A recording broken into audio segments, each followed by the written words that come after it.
Yo, what up? It's your boy Saigon, and I'm back here again. Mikey T, the movie star. You already know. Part 2 of this interview goes down right here. Check it out. So Saigon, man, I really appreciate you joining me for the continuation of this interview. We had mentioned developing yourself in prison, the Yard Father, but take me into when you got out of jail. Why was it your main goal once you were released to get a record deal? Because I ain't had no education. I ain't had no job experience. I had nothing. And that's hip hop is one of the only things that don't require any of that stuff. And the more, and ironically, it is the more of a bad reputation you had, the further you can go in hip hop. When I was coming out, because everybody was like, gangster rap was popping. 50 Cent was the hottest shit. You know what I'm saying? So it was like, shit. Who got shot? Who just got out of jail? So the more negative your shit was, the better it worked in hip hop. So I was like, damn, man, like instead of me trying to come home and start my life over, let me get this shit a shot.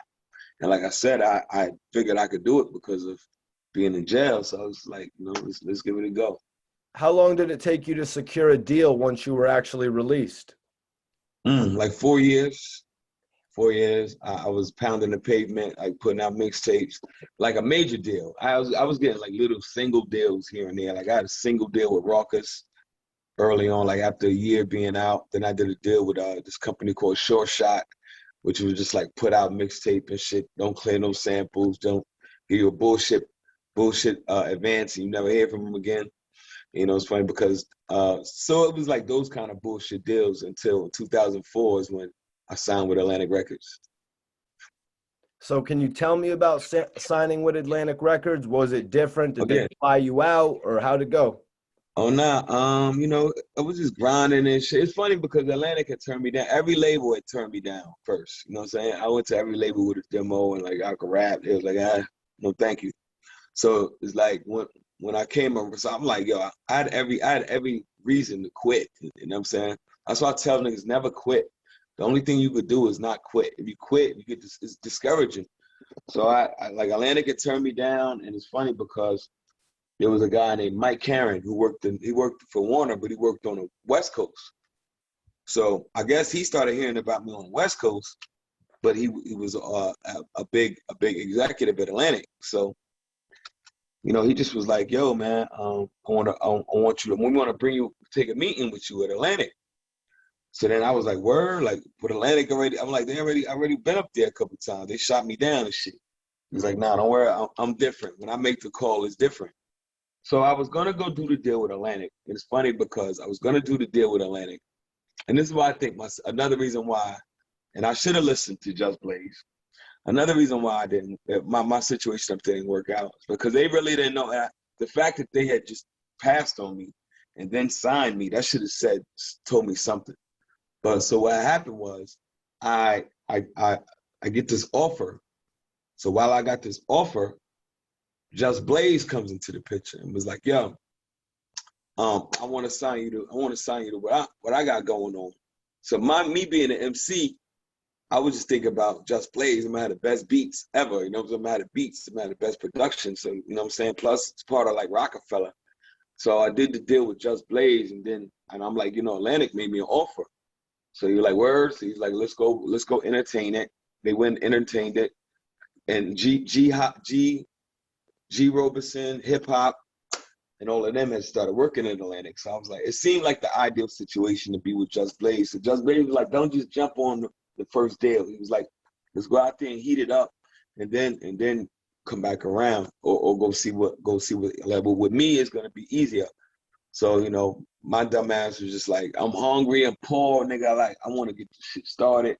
So I was like, yo, I like this deal. Let's do this deal. Let's do this deal. He was like, you sure you want to do this deal? I was like, yeah, let's do it Atlantic. I like Atlantic. And we went up to Atlantic, and shit ain't work out. You know what I mean?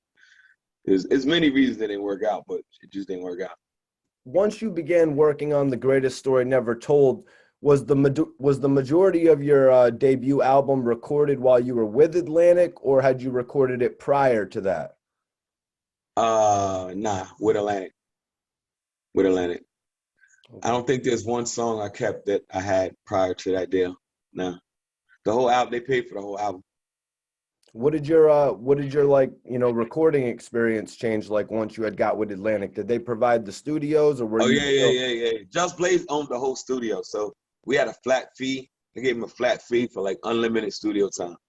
So I was able to be in the studio whenever I wanted, for as long as I wanted. I used to sleep in the studio for 3, 4 days at a time, and just go in there recording. Like, so we had a flat fee. Just Blaze had bought baseline from Jay-Z, so we had the whole studio for as long as I wanted. Studio time wasn't a problem, not like that. And what other artists were you able to meet from being at Atlantic Records? Oh man, T.I., Trey Songz, who else was over there? Paul Wall was up there at the time. Mike Jones, a bunch of art. Lupe Fiasco. Who else was up there when I was there? Yeah, yeah. So that's that era. That era with Lupe. Lupe was like probably the hottest rapper at the time at Atlantic, or one of the hottest. Trey Songz was just getting signed up there. Um, yeah, then you had the other artists like on the contemporary side, but the urban artists, it was mainly us. Mike Jones, Paul Wall, and them. Oh yeah, Atlantic went on getting it as well. You know, they were the house of Maybach music and all that later on. Yeah, nah, Atlantic do their numbers, man. They do their numbers. Well, one thing I'll give them is they always up there when it comes to having it. Like they got Cardi B now. They got like they stay with some superstars. I mean, that's a fact.